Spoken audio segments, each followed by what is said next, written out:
What's up, my fellow ShieldBros, and welcome back to another episode of our weekly dose of history. I'm ShieldBro6 for the History Armada, and today we are talking about the first use of tanks in war. On this September 15th, it was 106 years ago that tanks first saw combat on a large scale. The development of tanks in World War I was a response to the stalemate that developed on the Western Front. Although vehicles that incorporated the basic principles of tank, armor, firepower, or trying to have four-wheel drive or all-terrain mobility, had been projected in the decade, things that had been brought to the mind of the military minds at the time, or even, so far before the war as to the turn of the century, it was the alarmingly high casualties of the start of the trench warfare during the First World War that stimulated development, that really pushed people to develop a new way to fight and to advance, because the waves and waves of men was not working anymore. That was resulting in high casualties in the trench warfare at the time. Research took place in both Great Britain and France, with Germany only belatedly following the Allies' lead to try and develop something to counteract theirs. In Great Britain, an initial vehicle nicknamed the Little Willie was constructed at William Foster & Co. during August and September of 1915. The prototype of a new design that became the Mark I tank was demonstrated to the British Army on the 2nd of February 1916. Although initially termed landships by the Landship Committee, production vehicles were named tanks to preserve secrecy. The term was chosen when it became known that the factory workers at William Foster referred to the first prototype as, quote, the tank, because of its resemblance to a steel water tank. The French fielded their first tanks in April 1917, so almost, a year and a half later, and ultimately produced far more tanks than all the other countries combined. The Germans, on the other hand, began developing only in response to the appearance of the Allied tanks on the battlefield. Whilst the Allies manufactured several thousand tanks during the war, Germany deployed only 18 of its own during the First World War. The first tanks were mechanically unreliable. They were problematic, to say the least. There were many problems that caused considerable attrition rates during combat development and transit. The heavily shelled terrain was impassable for the most part to conventional vehicles, and only highly mobile tanks such as the Mark IV and FTs performed even reasonably well in these conditions. The Mark I's rhomboid shape with caterpillar tracks and 26-foot length meant that it could negotiate obstacles, especially wide terrain, that wheeled vehicles could not.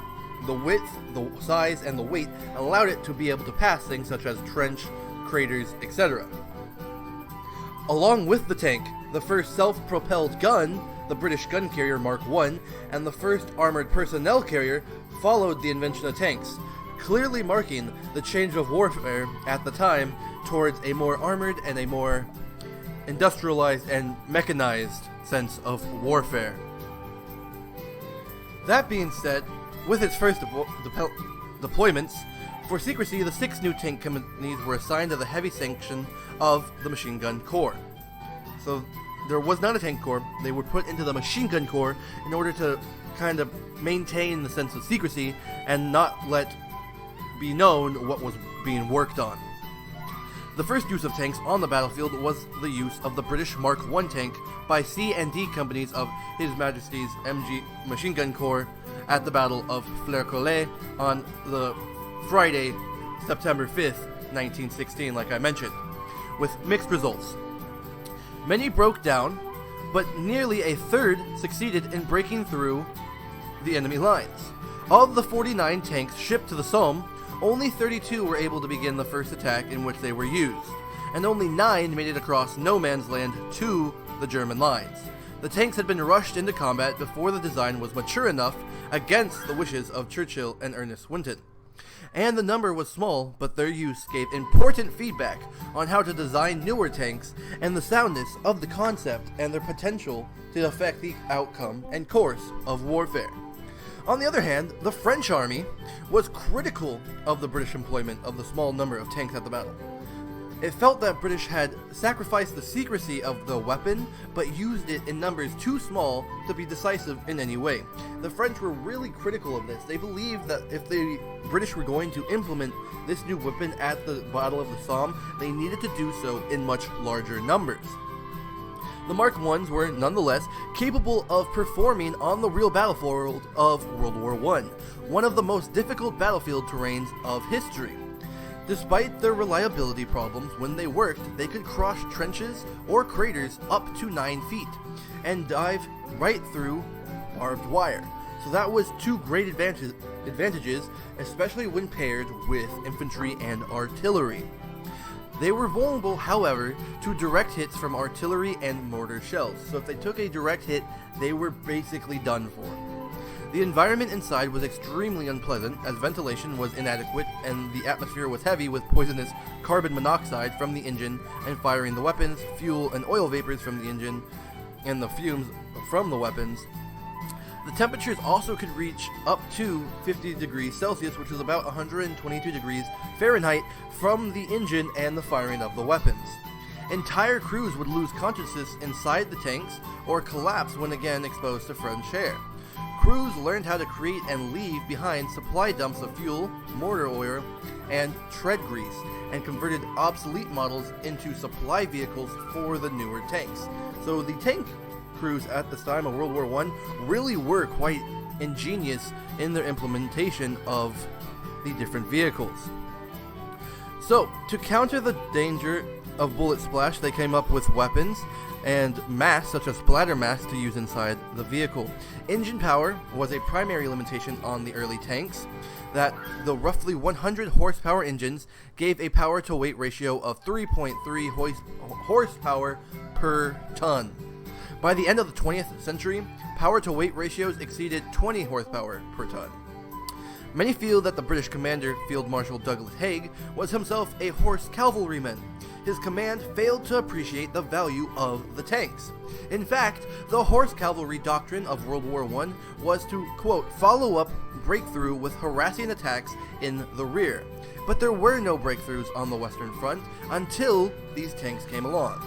But despite these supposed views of Haig, he made an order of 1,000 tanks shortly after the failure at the Somme, and always remained firmly in favor of further production of tanks for warfare.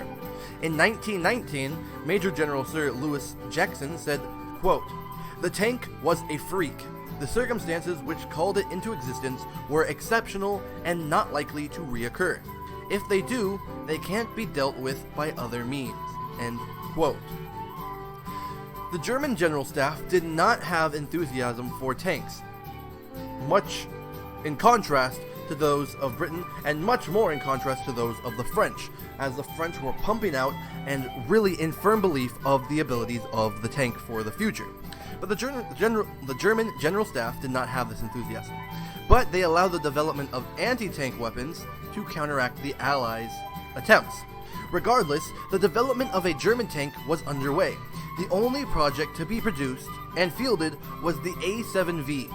Although only 20 were built, and only 18 actually saw action, the majority of the 50 or so tanks fielded by Germany were captured British ones that they renovated and turned around on them. A7Vs, pictured here in this picture, were captured by the Allies, but they were not used, and most ended up being scrapped for materials. The first tank versus tank battles took place on the 24th of April 1918, a full 2 years, well, more like year and a half, after the implementation by the British at the Battle of the Somme. It was an unexpected engagement between 3 German A7Vs and 3 British Mark IVs at Villers-Bretonneux in France.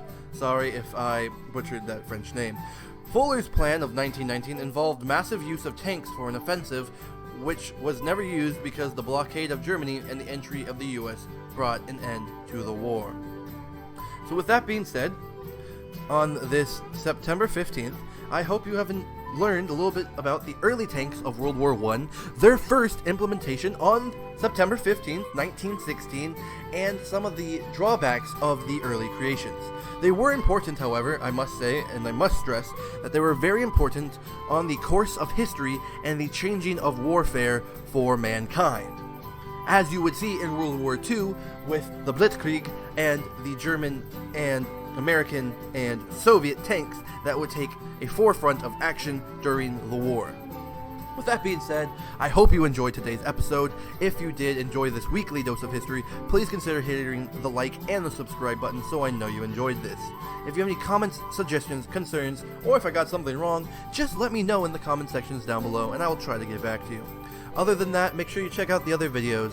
And as always, I'm ShieldBros6 for the History Armada, and I'll catch y'all next time. May we never forget.